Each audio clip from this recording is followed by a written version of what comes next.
Hello दोस्तों, शुभ प्रभात। आज हम इस वीडियो में हिंदी के महाकवि भूषण का जीवन परिचय एवं साहित्यिक परिचय बता रहे हैं।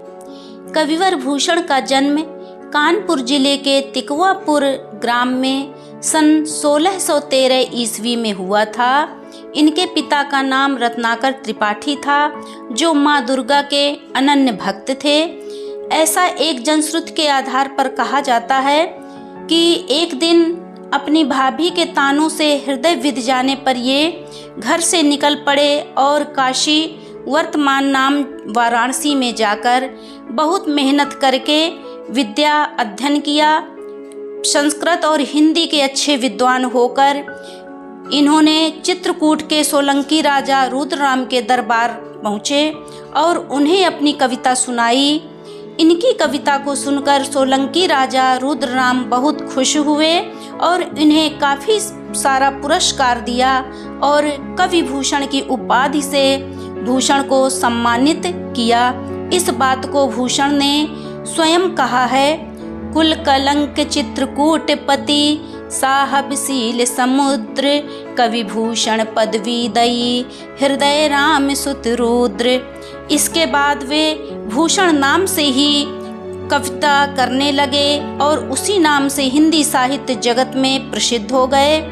उनके असली नाम का अभी तक पता नहीं।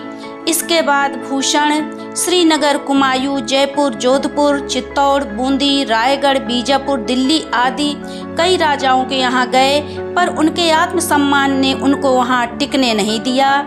रायगढ़ के शिवाजी तथा पन्ना नरेश छत्रसाल के यहाँ उन्हें उचित सम्मान प्राप्त हुआ। ये दो ही व्यक्ति उन्हें ऐसे दिखाई पड़े जो सच्चे देशभक्त और वीर थे।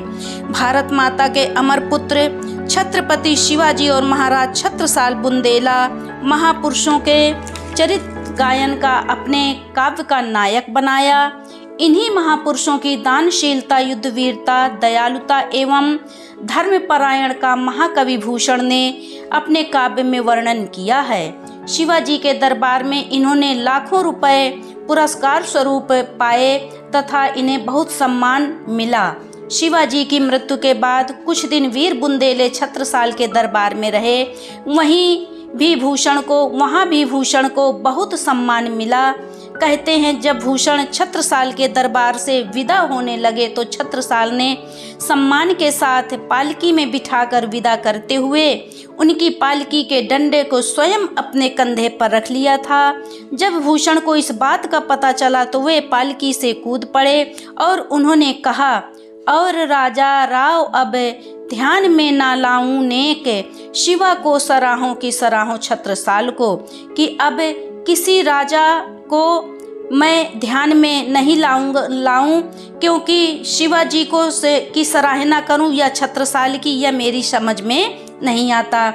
हिंदी के प्रसिद्ध कवि चिंतामणि, मतिराम तथा जयशंकर प्रसाद तीनों भाई और थे। चारों भाई हिंदी के महान कवि थे। भूषण के काव्य में वीर रस तथा राष्ट्रीय भावना स्पष्ट रूप से देखने को मिलती है।